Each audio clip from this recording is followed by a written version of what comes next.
আমাদের আমরা তো প্রথমেই বলেছি, আমরা হাঁটতে হাঁটতে কথা বলি। আমরা তো প্রথমেই বলেছি যে আমরা হচ্ছি, এই যেহেতু ঢাকা বিশ্ববিদ্যালয় এলাকা, ঢাকা বিশ্ববিদ্যালয়ের মাননীয় উপাচার্য, সম্মানিত প্রক্টর, সম্মানিত প্রভোস্ট মহোদয় যারা রয়েছেন, তারা যখন আমাদের কাছ থেকে যে ধরনের সহায়তা প্রত্যাশা করেন, আমরা তাদেরকে সেই সাপোর্ট দেওয়ার জন্য চেষ্টা করি। তাদের ডাকে আমরা এসেছিলাম, যেহেতু এখানে আপনারা লক্ষ্য করেছেন যে এখানে দুই পক্ষের মধ্যে কী ধরনের একটা মারমুখী অবস্থা ছিল। আমরা সেই মারমুখী অবস্থাটা নিয়ন্ত্রণ করার জন্য আমরা কিন্তু এখানে এসেছিলাম। এটা আপাতত নিয়ন্ত্রিত হয়েছে।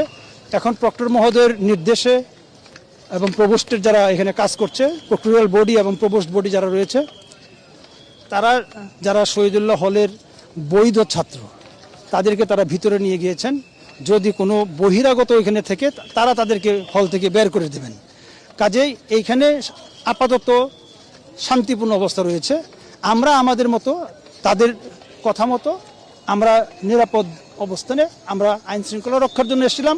আইন শৃঙ্খলা আপাতত নিয়ন্ত্রণে রয়েছে। আমরা আমাদের জন্য একটি নিরাপদ জায়গায় চলে যাচ্ছি। আচ্ছা, আমরা একটু জানতে চাই, এখানে তো দুটি পক্ষ ছিল, একটি পক্ষ ছিল সড়কে, সেই যে সড়কে যে পক্ষটি ছিল সেই পক্ষটি কি তারাও কি নিবৃত হয়েছেন? কোনো পক্ষের লোক না।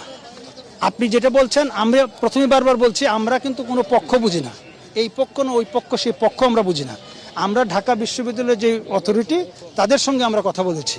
ঢাকা বিশ্ববিদ্যালয় উৎসাহ ছিল, আমি সেই বিষয়ে কথা বলবো না। আমি বলবো যে ঢাকা বিশ্ববিদ্যালয়ের অথরিটির, তাদের, আমাদের আইজি স্যারের সঙ্গে, পুলিশ কমিশনারের সঙ্গে তাদের কথা হয়েছে। তাদের কথা মতো আমরা কিন্তু এসেছিলাম শান্তিপূর্ণ অবস্থা বিরাজ করার জন্য, রাখার জন্য।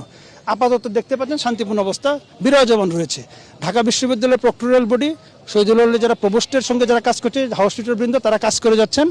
আমরা কোনো যেন উত্তেজনা যেন না হয়, কেউ যেন সংঘর্ষে লিপ্ত না হয়, সেই জন্য আমরা কাজ করে যাচ্ছি এবং তাদের পরামর্শ মতোই আমরা কিন্তু এখন একটু নিরাপদ দূরত্বে অবস্থান নিয়েছি।